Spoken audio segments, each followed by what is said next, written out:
where the mind is without fear and the head is held high, where knowledge is free.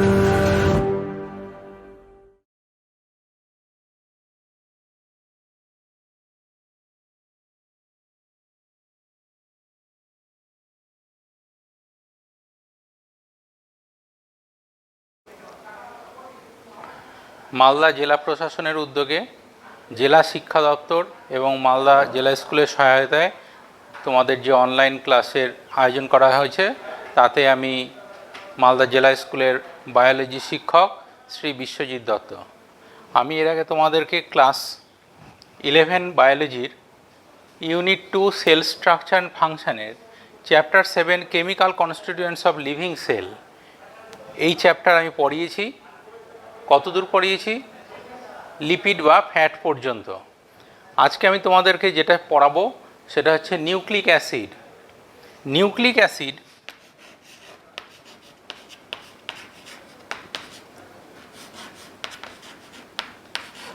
Nucleic acid কি? Nucleic acid এটি হচ্ছে প্রতিটি কোষে দেখতে পাওয়া যায়। কোষ আমরা জানি প্রোক্যারিওটিক কোষ, ইউক্যারিওটিক কোষ। প্রোক্যারিওটিক কোষে কোনো নিউক্লিয়াস থাকে না বা আদর্শ নিউক্লিয়াস থাকে না, সেখানে শুধু ডিএনএটি বা নিউক্লিক অ্যাসিডটি ডিএনএ হোক আরএনএ হোক সেটি মুক্ত অবস্থায় থাকে সাইটোপ্লাজমে। কিন্তু ইউক্যারিওটিক কোষে দেখতে পাওয়া যায় যে নিউক্লিয়াস সাইটোপ্লাজমের মধ্যে নিউক্লিয়াস অবস্থান করে। এই নিউক্লিয়াসের মধ্যে থাকে ক্রোমোজোম বা নিউক্লিয়ার রেটিকুলাম বা নিউক্লিয় জালক। সেই নিউক্লিয়ার রেটিকুলামের মধ্যে অবস্থান করে এই নিউক্লিক অ্যাসিড। এছাড়া ইউক্যারিওটিক কোষে আরও কিছু জায়গা আছে, যেমন কিছু সেল অর্গানালিস, ক্লোরোপ্লাস্টিড, মাইটোকন্ড্রিয়া, এই সমস্ত জায়গায় নিউক্লিক অ্যাসিড থাকে। এছাড়া সাইটোপ্লাজমেও নিউক্লিক অ্যাসিড অবস্থান করে। তাহলে এই নিউক্লিক অ্যাসিড বলতে আমরা কি বুঝাচ্ছি? নিউক্লিক অ্যাসিড বলতে প্রধানত আমরা দুই ধরনের নিউক্লিক অ্যাসিড, একটিকে বলা হয় ডিএনএ আর আরেকটি থাকে আরএনএ। দুই ধরনের নিউক্লিক অ্যাসিড আমরা জানি, ডিঅক্সিরাইবোনিউক্লিক অ্যাসিড, রাইবোনিউক্লিক অ্যাসিড। এদের আমরা গঠন সম্বন্ধে জানব। ডিঅক্সিরাইবোনিউক্লিক অ্যাসিড এটি প্রধানত ইউক্যারিওটিক কোষে দেখতে পাওয়া যায়, প্রোক্যারিওটিক কোষেও থাকে।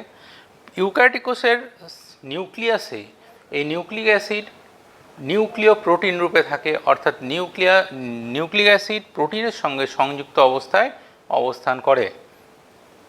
কিছু ক্ষেত্রে মাইটোকন্ড্রিয়া, ক্লোরোপ্লাস্টের মধ্যে নিউক্লিক অ্যাসিড অর্থাৎ ডিএনএ সেটি শুধুমাত্র নিউক্লিক অ্যাসিড রূপেই থাকে। এছাড়া এই আরএনএ নিউক্লিক অ্যাসিডও আমরা সাইটোপ্লাজমে পাই, নিউক্লিয়াসের মধ্যেও পাই, বিভিন্ন জায়গায় আমরা এই নিউক্লিক অ্যাসিড পাই। আমরা নিউক্লিক অ্যাসিডের যদি গঠন দেখি তাহলে নিউক্লিক অ্যাসিড কেমন, কি কি নিয়ে গঠিত হচ্ছে। একটি নিউক্লিক অ্যাসিড দেখা যায় যে অনেক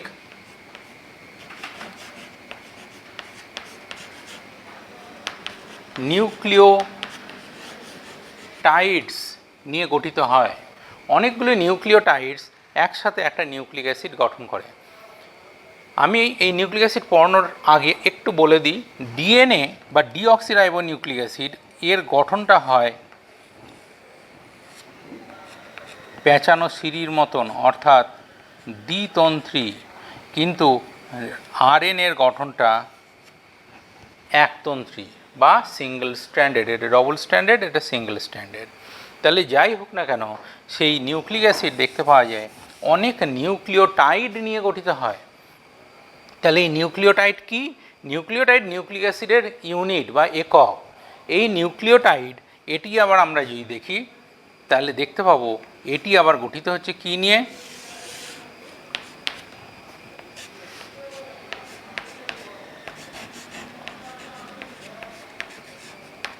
নিউক্লিওসাইডস আর ফসফরিক অ্যাসিড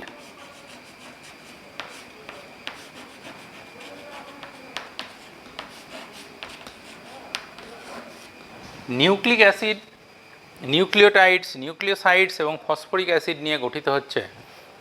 নিউক্লিওসাইড যদি আমরা দেখি তাহলে এটা দেখতে পাবো যে আবার এটি কী নিয়ে গঠিত হচ্ছে,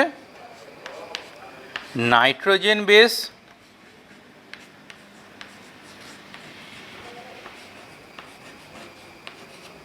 আর পেন্টোজ সুগার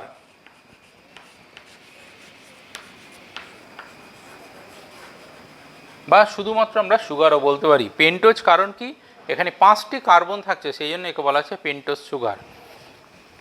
এই নাইট্রোজেন বেস আবার 2 ধরনের হয়,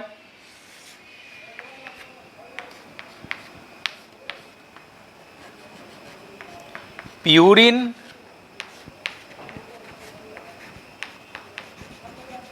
পিরিমিডিন। এই পিউরিন নাইট্রোজেন বেস প্রধানত কি কি হয়, অ্যাডিনিন,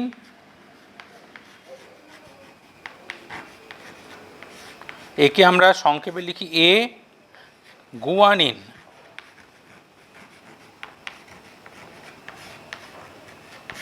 জি।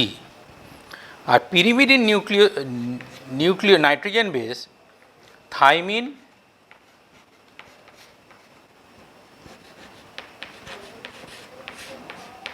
একে আমরা সংক্ষেপে লিখি টি,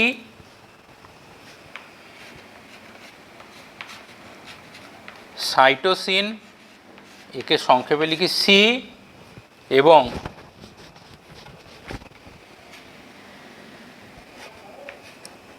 ইউরাসিল, একে সংক্ষেপে লিখি ইউ। পেন্টোজ সুগার 2 রকম হয়, একটি ডিঅক্সি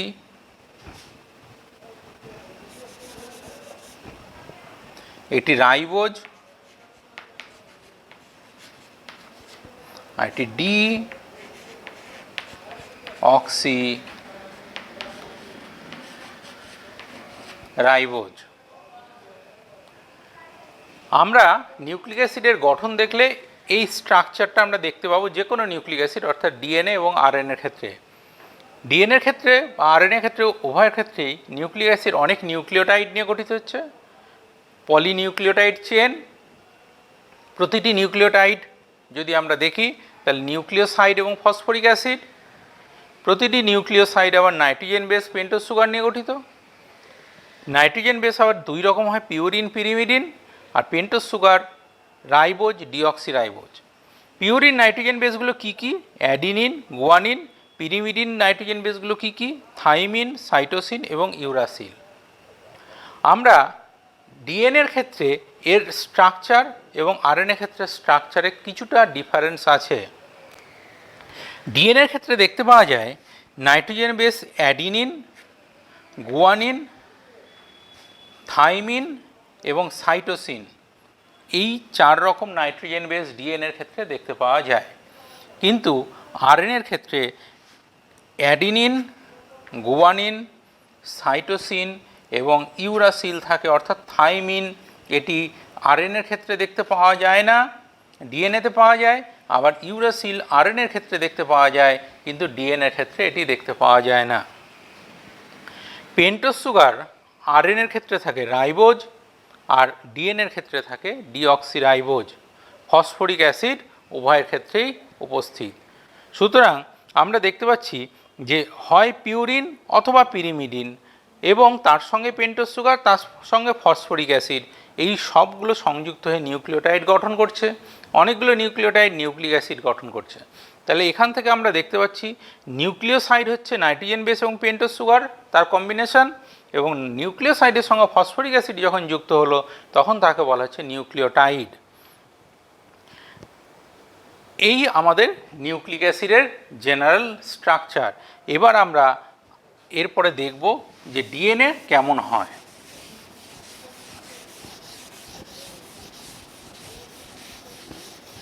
আমরা তার আগে যেটা জানব, ফসফরিক অ্যাসিড ফসফরিক অ্যাসিড কেমন?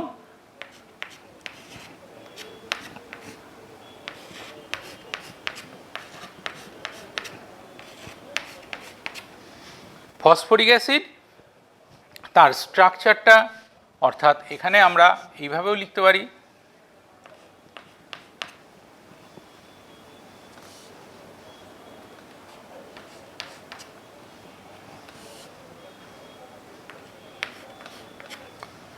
ফসফরিক অ্যাসিড, এটিকে বলা হচ্ছে ফসফরিক অ্যাসিডের গঠন।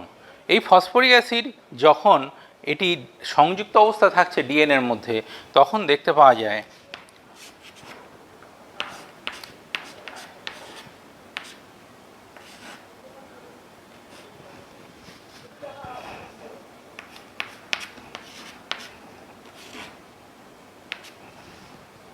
অর্থাৎ হাইড্রোজেন আয়ন এটি আয়নিত অবস্থায় থাকে।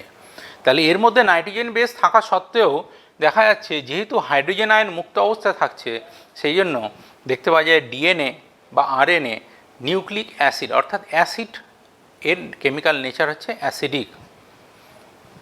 এছাড়া পেন্টোজ সুগার এক্ষেত্রেও দেখতে পাওয়া যায়। পেন্টোজ সুগার কেমন হয়? রাইবোজ, রাইবোজ এবং ডিঅক্সিরাইবোজ দুই ধরনের পেন্টোজ সুগার আছে।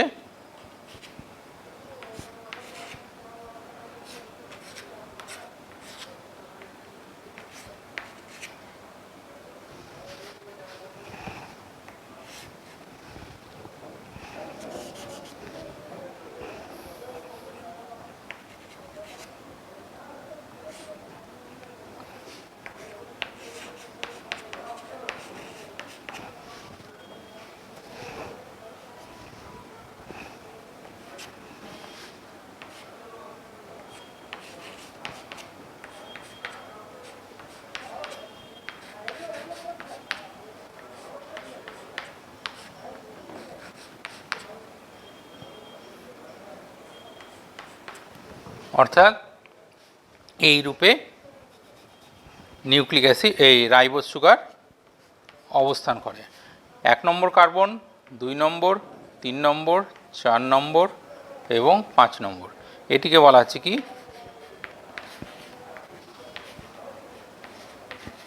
রাইবোজ। এই রাইবোজ সুগার দেখতে পাওয়া যায় কোথায়? এটি দেখা যায় আরএনএর ক্ষেত্রে। ডিএনএর ক্ষেত্রে থাকে কি? ডিঅক্সিরাইবোজ। ডিঅক্সিরাইবোজে কি হয়?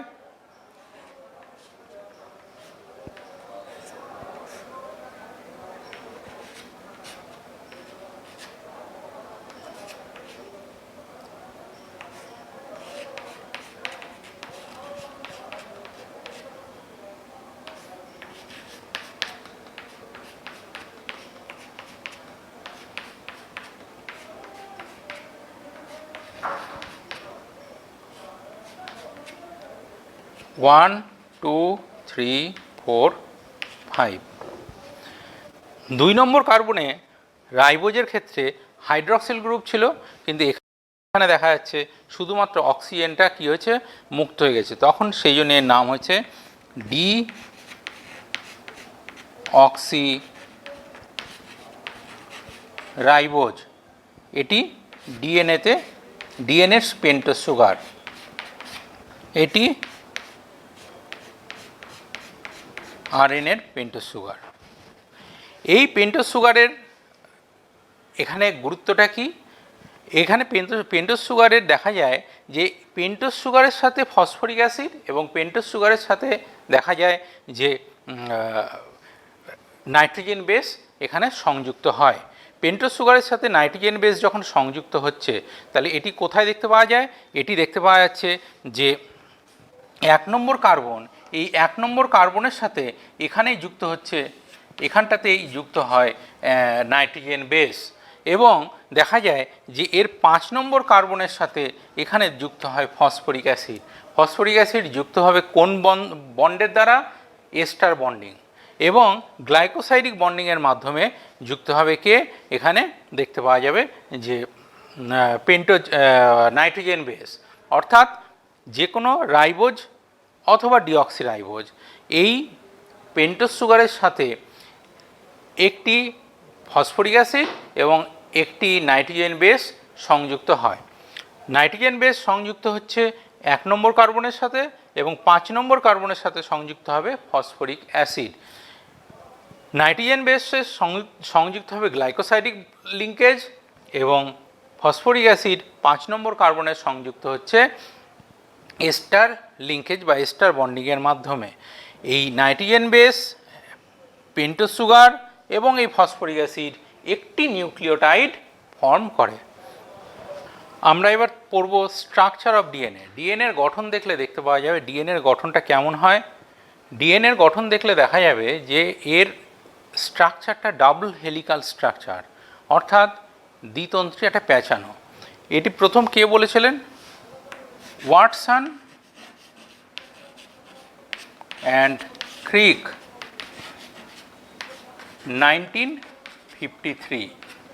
1953-তে ওয়াটসন এবং ক্রিক যে মডেলটা দিয়েছিলেন ডিএনএর, সেটিকে বলা হয় কি double helical structure of DNA. এটি কি ডিএনএ? এটি বি ডিএনএ, অর্থাৎ আমরা যে স্ট্রাকচারটা পড়ব সেটা বি ডিএনএ। বিভিন্ন ধরনের ডিএনএ আছে, A DNA, B DNA, C DNA, D DNA, T DNA, Z DNA, বিভিন্ন ধরনের ডিএনএ আছে। আমরা এখানে বি ডিএনএ স্ট্রাকচারটা পড়ব। ওয়াটসন অ্যান্ড ক্রিক এই ডাবল হেলিকাল স্ট্রাকচার এটা আবিষ্কার করার জন্য, ইনভেনশনের জন্য 1962-তে তারা নোবেল অ্যাওয়ার্ড পেয়েছিলেন এবং তার সঙ্গে ওয়াটসন, ক্রিক এবং উইলকিন্স তিনজন এখানে 1962-তে পেয়েছিলেন। তার কারণ কি?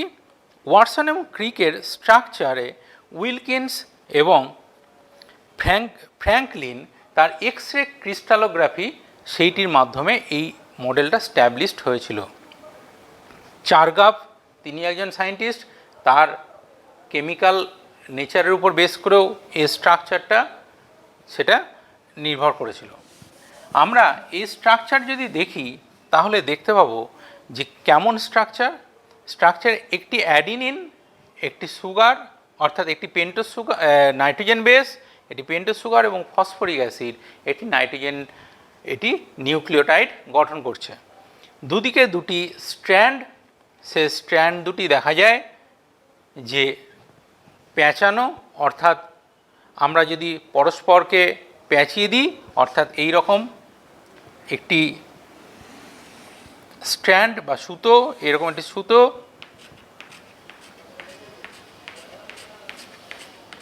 তাকে যদি আমরা অ্যান্টি প্যারালাল এবং অ্যান্টি ক্লকওয়াইজ বা ক্লকওয়াইজ এটিকে যদি ঘুরিয়ে দিই তাহলে দেখতে পাবো যে কেমন স্ট্রাকচারটা হবে।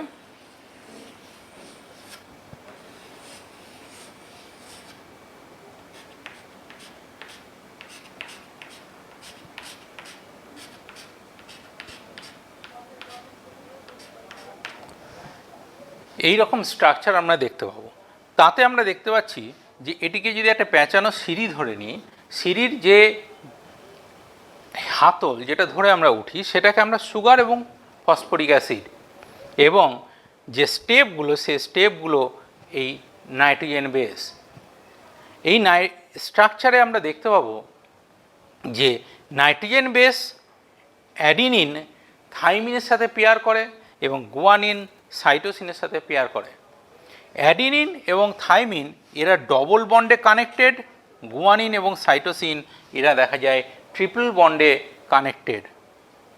একটি ডিএনএ স্ট্রাকচার দেখলে দেখা যাবে তার একদিকে 5 প্রাইম এন্ড আর আরেকদিকে 3 প্রাইম এন্ড, আরেকটি 5 প্রাইম এন্ড অপর প্রান্তে, আরেকটি 3 প্রাইম এন্ড অপর প্রান্তে, অর্থাৎ দুটো স্ট্র্যান্ড অ্যান্টি প্যারালাল, তাদেরকে বলা হয় অ্যান্টি প্যারালাল স্ট্র্যান্ড। এবং এক্ষেত্রে দেখতে পাওয়া যায় যে এই দুটো স্ট্র্যান্ডের মধ্যে ডিস্ট্যান্স কত? ডিস্ট্যান্স হচ্ছে 20 অ্যাংস্ট্রম, এবং একটি কমপ্লিট টার্নে অর্থাৎ 360 ডিগ্রি যখন কমপ্লিট টার্ন, তার ডিস্ট্যান্সটা হচ্ছে 34 অ্যাংস্ট্রম। এবং এই 34 অ্যাংস্ট্রমে দেখা যায় যে কতগুলো এই রকম নিউক্লিওটাইড আছে, এরকম নিউক্লিওটাইড আছে 10টি। দুটি নিউক্লিওটাইডের মধ্যে ডিফারেন্স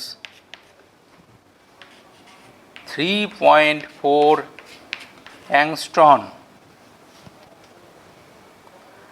আমরা এর যদি অ্যাক্সিস থেকে ডিস্ট্যান্স দেখি উভয় প্রান্তে দুটো স্ট্র্যান্ডের, তাহলে 10 অ্যাংস্ট্রম ডিস্ট্যান্স,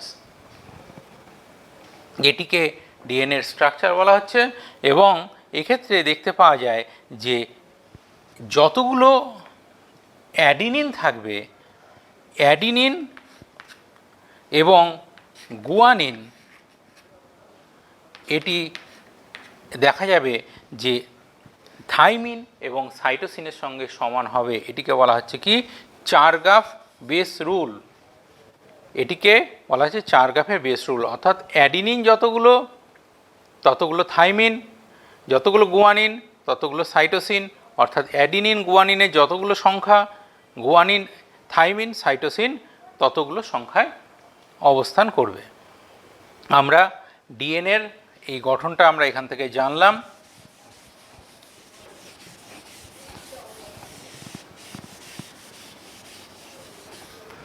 আমরা এবার যেটা জানব সেটা হচ্ছে আরএনএ। আরএনএ কি? আরএনএও এক ধরনের নিউক্লিক অ্যাসিড। এই আরএনএ নিউক্লিক অ্যাসিড কোথায় অবস্থান করে? এটি সাইটোপ্লাজমে থাকতে পারে, নিউক্লিয়াসেও সামান্য থাকে, এটি বিভিন্ন মাইটোকন্ড্রিয়া, প্লাস্টিড এখানেও অবস্থান করে। আরএনএর সম্পূর্ণ নাম রাইবোনিউক্লিক অ্যাসিড। আরএনএর এটি প্রধানত আমরা জানি যে ক্ষেত্রে ডিএনএ জেনেটিক মেটেরিয়াল, অর্থাৎ এক বংশ থেকে আরেক বংশে বিভিন্ন বৈশিষ্ট্য বহন করে নিয়ে যায়, সেক্ষেত্রে আরএনএ কিন্তু নন জেনেটিক। এর আগে আমরা ডিএনএ পড়লাম, সাধারণত একটি ক্রোমোজোমে থাকবে একটি ডিএনএ, এবং এই আরএনএ সেক্ষেত্রে হয়ে যাবে নন জেনেটিক। আরএনএ থেকে আমরা যদি দেখি আরএনএ কয় ধরনের, আরএনএ প্রধানত তাকে আমরা দুটো ভাগে ভাগ করতে পারি। এক ধরনের আরএনএকে বলা হয় genetic RNA,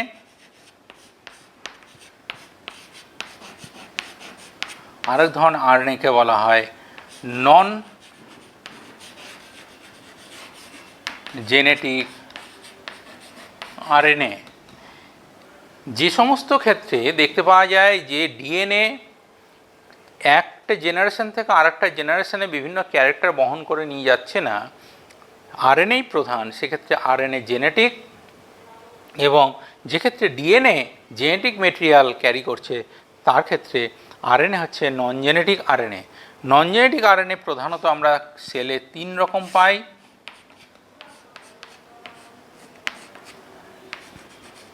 mRNA, rRNA, tRNA, messenger RNA, ribosomal RNA এবং ট্রান্সফার আরএনএ। এই আরএনএ তাহলে কিভাবে সৃষ্টি হচ্ছে? এই আরএনএ সৃষ্টি হয় ডিএনএ থেকেই, অর্থাৎ ডিএনএ থেকে আরএনএ ফরমেশন বা সিনথেসিস হয়। এক্ষেত্রে একটু বলে রাখা দরকার, ডিএনএ থেকে আরএনএ এই সিনথেসিস বা আরএনএ ফরমেশন, এটাকে বলা হয় ট্রান্সক্রিপশন।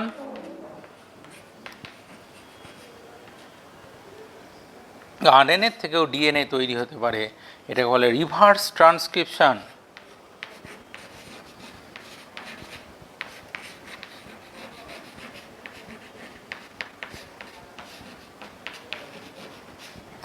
আরএনএ থেকে প্রোটিন সিনথেসিস হয়, একে বলা হয়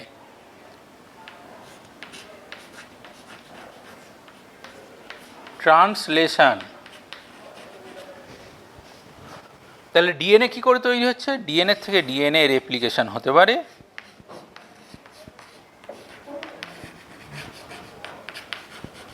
অর্থাৎ ডিএনএ থেকে ডিএনএ সিনথেসিস, তাকে বলা হয় রেপ্লিকেশন। ডিএনএ থেকে আরএনএ, তাকে বলা হচ্ছে ট্রান্সক্রিপশন। এবং আরএনএ থেকে দেখা যায় যে ডিএনএ সিনথেসিস হতে পারে, তাকে বলে রিভার্স ট্রান্সক্রিপশন। এবং আরএনএ থেকে প্রোটিন সিনথেসিস, তাকে বলা হয় ট্রান্সলেশন। এই প্রসিডিওরটাকে বলা হয় সেন্ট্রাল ডগমা এটিকে বলা হচ্ছে কি সেন্ট্রাল ডগমা। প্রোটিন সিনথেসিস যখন তোমরা জানবে বা ট্রান্সক্রিপশন পড়বে, রেপ্লিকেশন পড়বে, সেখানে এই টার্মটি তোমরা পাবে। তাহলে এক্ষেত্রে আমরা জানলাম ডিএনএর গঠন কেমন হয়, আরএনএ কয় ধরনের, সেন্ট্রাল ডগমা কি। ডিএনএর আরেকটি ক্যারেক্টার আছে, সেটি হচ্ছে ডিএনএতে যে এই অ্যাডিনিন এবং থাইমিন, গুয়ানিন, সাইটোসিন যে বন্ডিংগুলো, সেগুলো সব কিন্তু হাইড্রোজেন বন্ডিং। এই হাইড্রোজেন বন্ডিংগুলো দেখতে পাওয়া যায় ডিএনএর যদি তাদেরকে হাই টেম্পারেচার দিয়ে ট্রিট করা হয়, তাহলে তখন দেখতে পাওয়া যায় তারা ব্রেক করে যায়। এটিকে বলা হচ্ছে ডিন্যাচুরেশন। আবার তাদেরকে যখন ঠান্ডা করতে দেওয়া হয় বা কনডেন্সড করা হয়, তখন তারা দেখা যাচ্ছে কি যে তারা আবার হাইড্রোজেন বন্ডিংগুলো অ্যাটাচ হয়ে যায় বা জোড়া লেগে যায়, তখন তাকে বলা হচ্ছে রিন্যাচুরেশন। তাহলে এখান থেকে আমরা ডিএনএর বিভিন্ন এবং আরএনএর বিভিন্ন স্ট্রাকচারের বেসিক জিনিসগুলো আমরা জানলাম। আমরা এবার আরএনএর গঠনটা জানবো। আরএনএ নন জেনেটিক আরএনএ আমি বলেছি 3 ধরনের নন জেনেটিক আরএনএ, এমআরএনএ, আরআরএনএ এবং টিআরএনএ। এমআরএনএ বা মেসেঞ্জার আরএনএ, এই আরএনএটি কোথায় তৈরি হচ্ছে, কিভাবে তৈরি হচ্ছে? এমআরএনএ তৈরি হয় নিউক্লিয়াসের, অর্থাৎ ডিএনএর থেকে মেসেঞ্জার আরএনএ তৈরি হয়। মেসেঞ্জার আরএনএ কি? মেসেঞ্জার আরএনএ অর্থাৎ প্রোটিন সিনথেসিসের সংকেত, এই সংকেতটি বহন করে আনছে মেসেঞ্জার আরএনএ কোথা থেকে? নিউক্লিয়াস থেকে। ডিএনএর মধ্যে যে কোড আছে, সেই কোড থেকে, অর্থাৎ ডিএনএর মধ্যে যে নিউক্লিওটাইড সিকোয়েন্স আছে, সেখান থেকে সেই অনুযায়ী কি প্রোটিন তৈরি করতে হবে তার সংকেত যে বহন করে নিয়ে আসছে সাইটোপ্লাজমে, তাকে বলা হচ্ছে কি মেসেঞ্জার আরএনএ। এই মেসেঞ্জার আরএনএ টোটাল আরএনএর 3 to 5% আমরা মেসেঞ্জার আরএনএ পাই। এই মেসেঞ্জার আরএনএর ক্ষেত্রে দেখতে পাওয়া যায়, আমরা যদি দেখি তার স্ট্রাকচারটা কেমন হয়, এমআরএনএর স্ট্রাকচার দেখলে দেখতে পাওয়া যাবে তার একটি 5 প্রাইম আর একটি 3 প্রাইম এন্ড থাকে। 5 প্রাইম এন্ড এবং 3 প্রাইম এন্ড থেকে দেখা যাচ্ছে প্রথম রিজিয়নটাকে বলা হয় ক্যাপ। এই ক্যাপ হচ্ছে কি মিথাইলেটেড গুয়ানিন বেস এক্ষেত্রে থাকে, মিথাইলেটেড গুয়ানিন বেস, অর্থাৎ মিথাইলযুক্ত গুয়ানিন বেস এক্ষেত্রে অবস্থান করে। তারপরে রিজিয়নটাকে বলা হচ্ছে নন কোডিং রিজিয়ন। নন কোডিং রিজিয়ন এক্ষেত্রে 10 থেকে 100 অর্থাৎ 10 to 100 নিউক্লিওটাইড সিকোয়েন্স দেখতে পাওয়া যায় নন কোডিং রিজিয়নে। তারপরের রিজিয়নটাকে বলা হয় কোডিং রিজিয়ন। এই কোডিং রিজিয়নে এখানেই নিউক্লিক অ্যাসিড, এখানেই অ্যামাইনো অ্যাসিডের সিকোয়েন্স এখানে থাকে, অর্থাৎ কী অ্যামাইনো অ্যাসিড বা কী ধরনের প্রোটিন তৈরি হবে তার সিকোয়েন্সটা কোডিং রিজিয়নে অবস্থান করে। এই কোডিং রিজিয়নে দেখতে পাওয়া যায় যেখান থেকে প্রোটিন সিনথেসিস প্রথম স্টার্ট হবে, সেখানে যে ইনিশিয়েশন কোডন থাকে হচ্ছে AUG। এই কোডিং রিজিয়নের পরের রিজিয়নটাকে বলা হচ্ছে নন কোডিং রিজিয়ন। এখানেও এটা নন কোডিং রিজিয়ন 1, এটি নন কোডিং রিজিয়ন 2, এটি 50 to 100 নিউক্লিওটাইড সিকোয়েন্স থাকে। এইখানে এই পজিশানে এসে অ্যামাইনো অ্যাসিড অর্থাৎ প্রোটিন সিনথেসিস স্টপ হয়ে যাবে। এখানে কতগুলি টার্মিনেশন কোডন দেখতে পাওয়া যায়, UAA, UAG অথবা UGA। তারপরের রিজিয়নটাকে বলা হচ্ছে পলি এ টেল। এখানে 200 to 250 নিউক্লিওটাইড সিকোয়েন্স এক্ষেত্রে দেখতে পাওয়া যায়। আমরা মোটামুটি এই এমআরএনএর স্ট্রাকচারটা আমরা জানলাম। এরপরে যেটি সেটি হচ্ছে আরআরএনএ বা রাইবোজোমাল আরএনএ। রাইবোজোমাল আরএনএ এটি অনেক স্টেবল আরএনএ এবং এই আরএনএ দেখতে পাওয়া যায় সেলের মধ্যে ম্যাক্সিমাম পরিমাণে থাকে হচ্ছে রাইবোজোমাল আরএনএ। এই রাইবোজোমাল আরএনএ এটি দেখতে পাওয়া যায় কি, এই রাইবোজোমাল আরএনএ প্রোটিনের সঙ্গে সংযুক্ত হয়ে রাইবোজোম গঠন করে, অর্থাৎ আরআরএনএ প্লাস প্রোটিন ফর্মেশন করে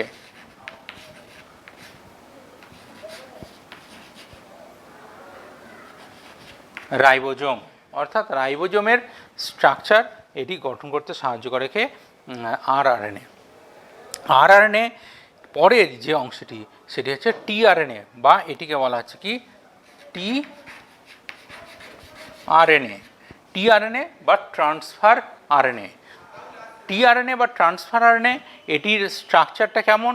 এটির স্ট্রাকচারটাকে বলা হয় clover leaf model. Clover leaf model RH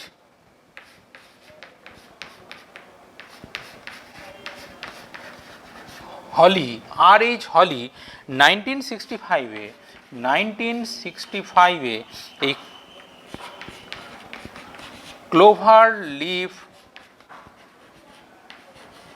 model propose করেছিলেন। এই ক্লোভার লিফ মডেল অনুযায়ী তাহলে আমরা টিআরএনএর স্ট্রাকচারটা দেখতে পাবো এখানে এরও একটি 3' এন্ড আর একটি 5' এন্ড থাকে। 3' এন্ড এই পজিশানে 3টি নাইট্রোজেন বেস, এটি ফিক্সড, এটি অ্যাডিনিন, সাইটোসিন এবং সাইটোসিন। এই পয়েন্টটাকে বলা হয় অ্যামাইনো অ্যাসিড অ্যাকসেপ্টর সাইট, অর্থাৎ যখন প্রোটিন সিনথেসিস হবে এর ফাংশনগুলো আমি তোমাদের পরে বলছি। Amino acid synthesis first start হবে, অর্থাৎ অ্যামাইনো অ্যাসিড অ্যাটাচ হবে এই 3' এন্ডে। এক্ষেত্রে অ্যামাইনো অ্যাসিড এখানে গিয়ে অ্যাটাচ হয়। এই আর্মটাকে বলা হয় অ্যাকসেপ্টর আর্ম। এরপরে যে আর্মটি সেটিকে বলা হচ্ছে টি-সাইসি স্টেম এবং টি-সাইসি লুপ। কতগুলো লুপ দেখতে পাওয়া যায়, কতগুলো আর্ম দেখতে পাওয়া যায় টিআরএনএর ক্ষেত্রে। এই টোটাল আর্মটিকে বলা হয় টি-সাইসি আর্ম। এরপরে ভ্যারিয়েবল আর্ম এবং তারপরের আর্ম স্টেমটিকে বলা হয় অ্যান্টিকোডন স্টেম এবং অ্যান্টিকোডন লুপ। অ্যান্টিকোডন লুপে এখানে 3টি নাইট্রোজেন বেস থাকে। এই 3টি নাইট্রোজেন বেস এমআরএনএতে এই কোডিং রিজিয়ানে যে নাইট্রোজেন বেসগুলো 3টি নাইট্রোজেন বেস একটি অ্যামাইনো অ্যাসিডের সংকেত বহন করে, তার অপোজিট অ্যান্টিকোডন লুপে এখানে নাইট্রোজেন বেসগুলো অবস্থান করে, অর্থাৎ তার কমপ্লিমেন্টারি নাইট্রোজেন বেস এখানে অবস্থান করছে। এবং সেই অনুযায়ী সাইটোপ্লাজমে অ্যামাইনো অ্যাসিড পুল থেকে এই অ্যাকসেপ্টর সাইটে অ্যামাইনো অ্যাসিডগুলো অ্যাটাচ হয়। এরপরে যে আর্মটি স্টেমটি তাকে বলা হচ্ছে ডি স্টেম এবং ডিএইচইউ লুপ। এটিকে টোটালটিকে বলা হয় ডি আর্ম। অর্থাৎ এই হচ্ছে একটি টিআরএনএর স্ট্রাকচার। এমআরএনএর ফাংশন তাহলে কি? এমআরএনএর মেন ফাংশন যেটা সেটা হচ্ছে প্রোটিন সিনথেসিসের জন্য অ্যামাইনো অ্যাসিডের সংকেতগুলো নিউক্লিয়াস থেকে ক্যারি করে নিয়ে আসছে সাইটোপ্লাজমে কে? এই এমআরএনএ বা মেসেঞ্জার আরএনএ।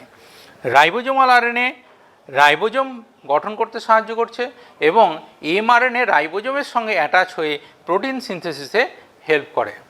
এবং টিআরএনএ সে এখানে কি ধরনের কোড আছে সেইটি বুঝে নিয়ে নির্দিষ্ট টিআরএনএ সাইটোপ্লাজম থেকে অ্যামাইনো অ্যাসিডগুলোকে পুল থেকে কালেক্ট করে নিয়েছে, অর্থাৎ এই এমআরএনএর কাছে নিয়ে আসে এবং পরপর অ্যামাইনো অ্যাসিডগুলো সিকোয়েন্সিং হয়ে প্রোটিন সিনথেসিস হয়। এক্ষেত্রে তোমরা এই এমআরএনএ, আরআরএনএ এবং টিআরএনএর স্ট্রাকচার সম্বন্ধে তোমরা জানলে। এবার আমরা তোমাদেরকে পড়াবো যেটা সেটা হচ্ছে এনজাইম। এনজাইম কাকে বলে? এনজাইম হচ্ছে যে কিছু জৈব রাসায়নিক বস্তু, যে বস্তুগুলো দেখা যায় যে সাধারণ খুব সেলের মধ্যে থেকে এরা দেখা যায় বিভিন্ন ধরনের রাসায়নিক বিক্রিয়াগুলোকে বা কেমিক্যাল রিয়াকশানগুলোকে হয় তাড়াতাড়ি বা মন্দীভূত করতে সাহায্য, অর্থাৎ তারা দেখা যায় যে ক্যাটালিস্টের কাজ করছে, অর্থাৎ এনজাইমগুলো বিভিন্ন রিয়াকশান হতে সাহায্য করছে। এই এনজাইম দেখা যায় যে এরা কেমিক্যাল নেচার কেমন? এদের কেমিক্যাল নেচার প্রোটিনধর্মী। এনজাইমের যদি আমরা দেখি, প্রোটিনধর্মী এনজাইম ছাড়াও কিছু এনজাইম আছে, যেমন রাইবোজাইম,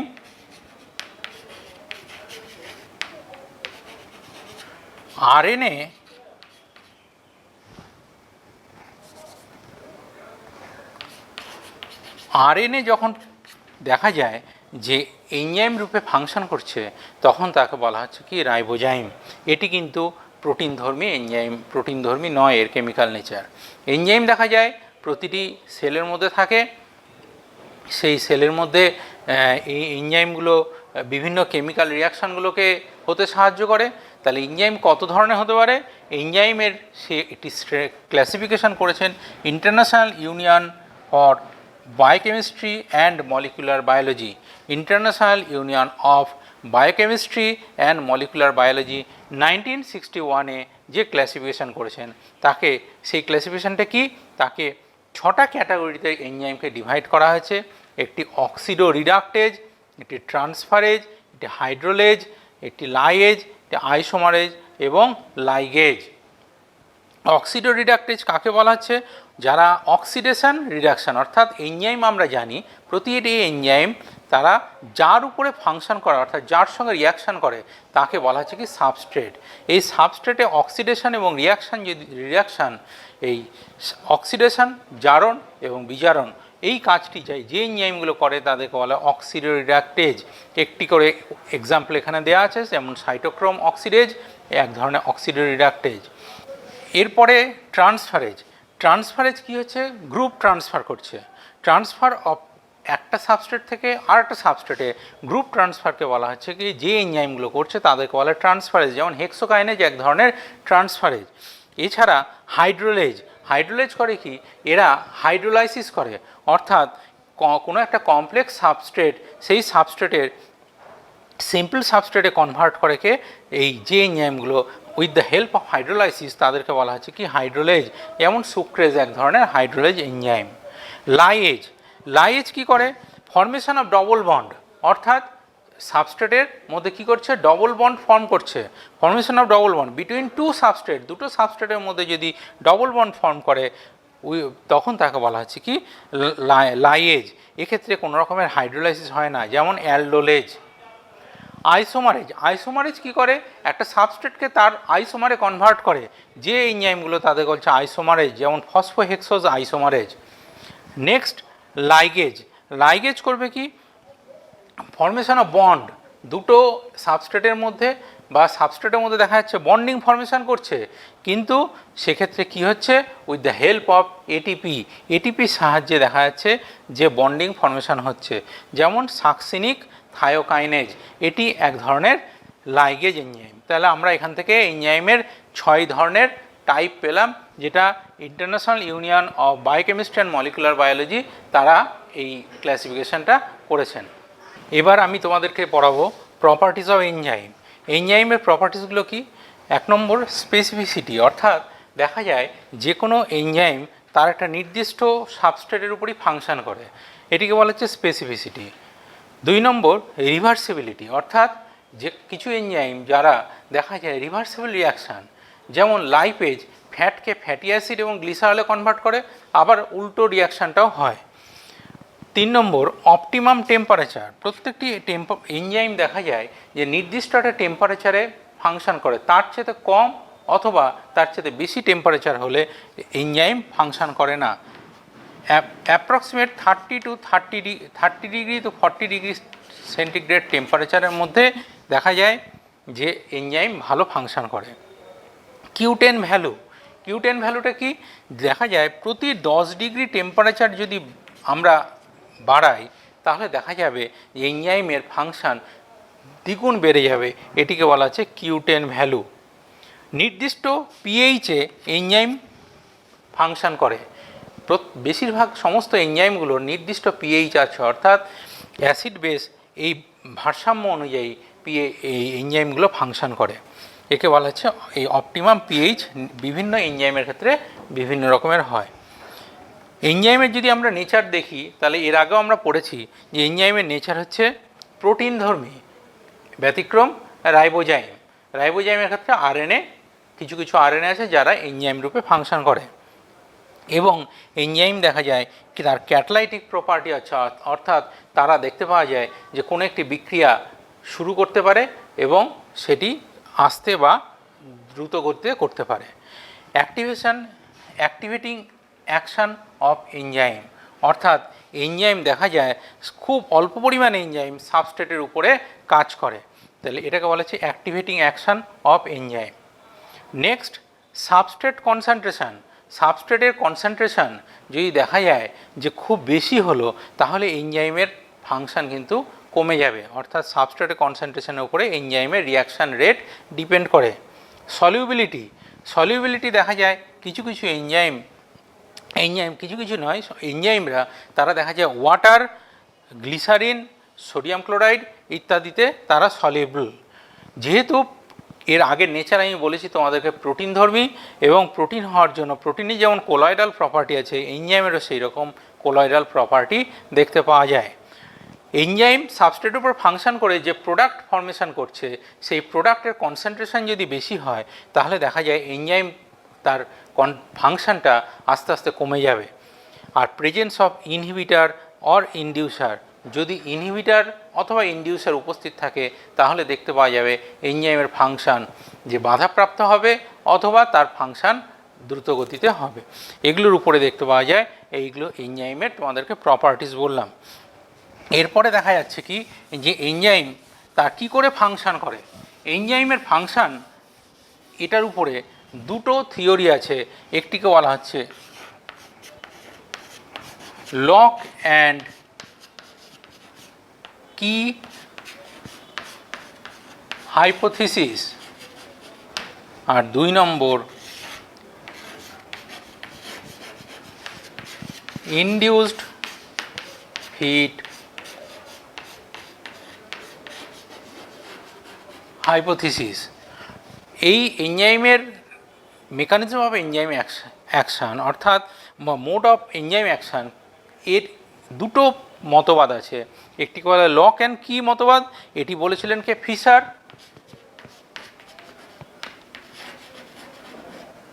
ফিশার এটির মতবাদ দিয়েছিলেন, এবং খোসল্যান্ড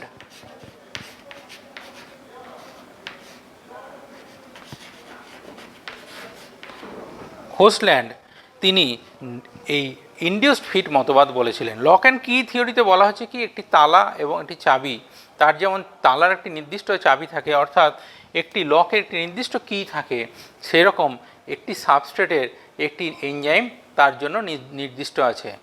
একটি সাবস্ট্রেট তার সঙ্গে যখন একটি এনজাইম যুক্ত হয়ে তার নির্দিষ্ট এনজাইম যুক্ত হওয়ার জায়গা থাকে, এবং সেখানে যুক্ত হওয়ার পরে দেখা যায় যে রিয়াকশান করার পরে এনজাইম সেপারেট হয়ে যায় এবং সাবস্ট্রেটটি প্রোডাক্টে সেটি অবস্থান করে, অর্থাৎ প্রোডাক্ট প্রডিউস করে। ইনডিউসড ফিট মতবাদে বলছে, ইনডিউসড ফিট হাইপোথিসিস এখানে বলা হচ্ছে যে কি করে ফাংশন করছে এনজাইম তার নির্দিষ্ট যে অঞ্চলে সাবস্ট্রেট যুক্ত হয় সেই স্থানটি সাবস্ট্রেটের সঙ্গে অনুরূপ একই রকম নাও হতে পারে। যদি না হয় তাহলে সে তার নিজের আকৃতিটা পরিবর্তন করে নিতে পারে। এটি হচ্ছে ইনডিউসড ফিট হাইপোথিসিস। এটি খোসল্যান্ড বলেছিলেন 1959-এ, আর এটা 1894-এ ফিশার বলেছিলেন যে লক অ্যান্ড কি হাইপোথিসিস।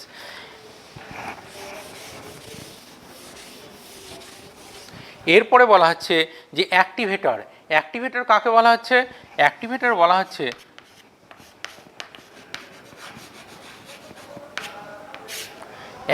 কাকে বলা হয়? কিছু কিছু কেমিক্যাল কম্পোনেন্টস আছে যারা দেখা যায় যে কোনো এনজাইমকে অ্যাক্টিভ করতে হেল্প করে, যেমন হাইড্রোক্লোরিক অ্যাসিড HCl, এটি দেখা যায় পেপসিনোজেন,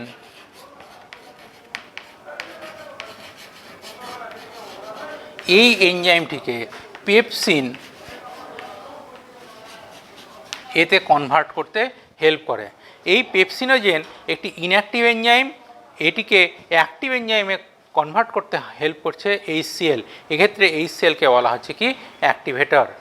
এবার আমরা এনজাইমের আরেক ধরনের ক্লাসিফিকেশন পড়ব বা এনজাইমের স্ট্রাকচার দেখব। এনজাইমের স্ট্রাকচার দেখলে দেখা যাবে দুই ধরনের এনজাইম হয়, একটি সিম্পল প্রোটিন এনজাইম, একটি conjugated protein enzyme. Simple protein এনজাইমের ক্ষেত্রে যেমন পেপসিন একটি সিম্পল প্রোটিন এনজাইম, এক্ষেত্রে প্রোটিন এনজাইম ছাড়া এর সঙ্গে অন্য কোনো কিছু যুক্ত থাকে না। কিন্তু কনজুগেটেড প্রোটিন এনজাইম, যাকে আমরা হলো এনজাইম বলি, তার দুটো পার্ট থাকে। একটিকে বলা হয় অ্যাপো এনজাইম, আরটিকে বলা হচ্ছে কোফ্যাক্টর। এই অ্যাপো এনজাইম এটি প্রোটিন পার্ট, এবং কোফ্যাক্টর এটি কেমন হতে পারে? এটি 3 ধরনের। কোএনজাইম হতে পারে, যদি কোফ্যাক্টর অ্যাপো এনজাইমে থাকে লুজলি বাউন্ড থাকে তখন তাকে বলা হচ্ছে কোএনজাইম, যদি টাইটলি বাউন্ড থাকে তখন তাকে বলা হয় প্রস্থেটিক গ্রুপ, যদি ইনঅর্গানিক আয়ন থাকে অ্যাপো এনজাইমের সাথে তখন তাকে বলা হচ্ছে যে কোফ্যাক্টর থাকে তখন তাকে বলা হচ্ছে ইনঅর্গানিক আয়নস। এই 3 ধরনের এই হচ্ছে এনজাইমের মোরলেস একটা স্ট্রাকচার আমি তোমাদের বললাম। এবার এনজাইম আরও 2 ধরনের হয়, একটিকে বলা হচ্ছে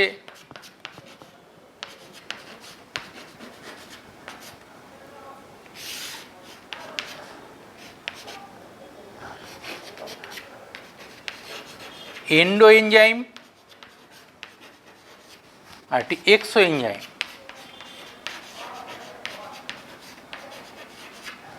এন্ডো এনজাইম এবং এক্সো এনজাইম কাকে বলে?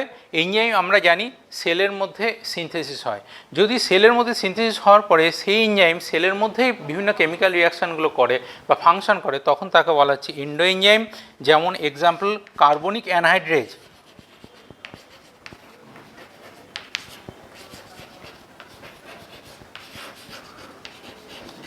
আরবিসির মধ্যে এই এনজাইম ফাংশন করে, এন্ডো এনজাইম। এক্সো এনজাইম যদি সেলের বাইরে এসে এনজাইম ফাংশন করে তখন তাকে বলা হয় এক্সো এনজাইম।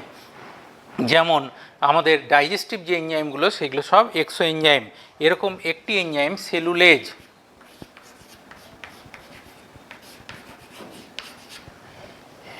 প্রধানত এই দুই ধরনের এনজাইম। আইসোজাইম, আইসোজাইম বা আইসো এনজাইম কাকে বলা হচ্ছে?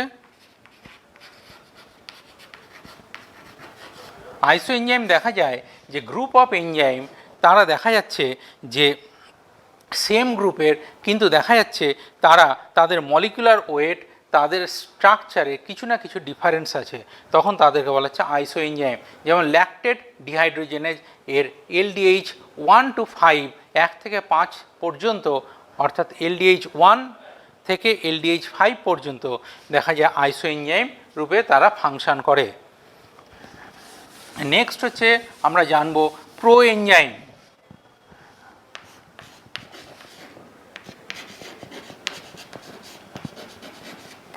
প্রো এনজাইম কাকে বলে? প্রো এনজাইম হচ্ছে যে এনজাইম যেখান থেকে সিনথেসিস হচ্ছে বা যেখান থেকে ফর্মেশন হচ্ছে তাকে বলা হচ্ছে প্রো এনজাইম। যেমন পেপসিন, তার প্রো এনজাইম হচ্ছে পেপসিনোজেন।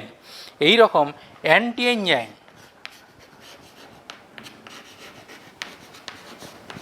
অ্যান্টি এনজাইম কি?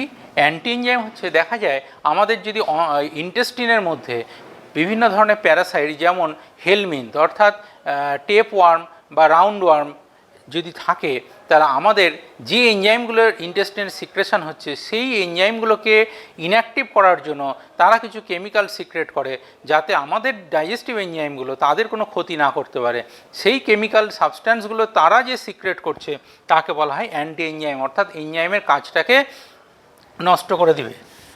নেক্সট আমরা জানবো অ্যালোস্টেরিজম।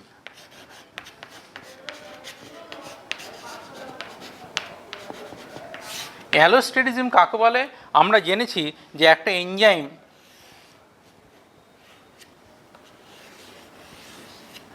এই যদি একটা এনজাইম হয় তার দুটো সাইট আছে, একটিকে বলা হচ্ছে অ্যালোস্টেরিক সাইট, এটিকে বলা হচ্ছে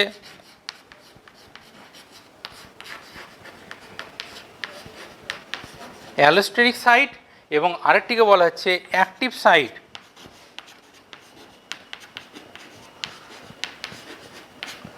অ্যালোস্টেরিক সাইটে দেখা যেতে পারে সেখানে ইনডিউসার বা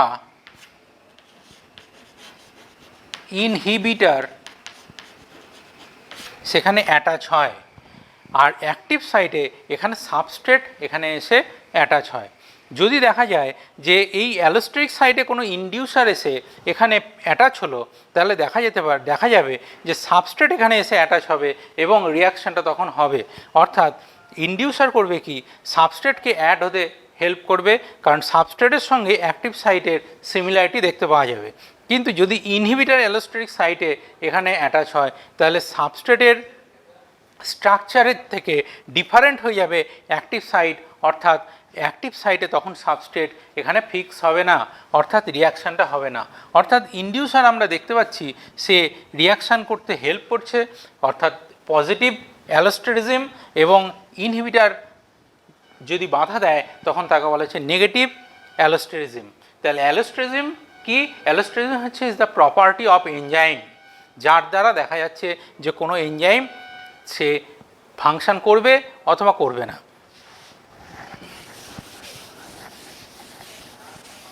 নেক্সট হচ্ছে আমরা এনজাইম ইনহিবিটার।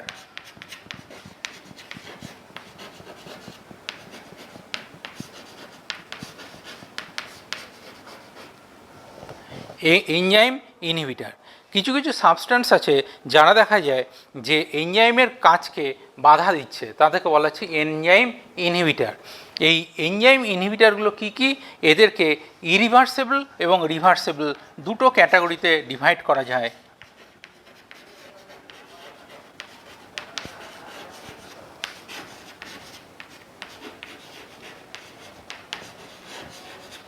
ইরিভার্সিবল অর্থাৎ এরা যদি ইনহিবিট করে তাহলে কখনো এনজাইম তার আগের অবস্থায় ফিরে যেতে পারে না।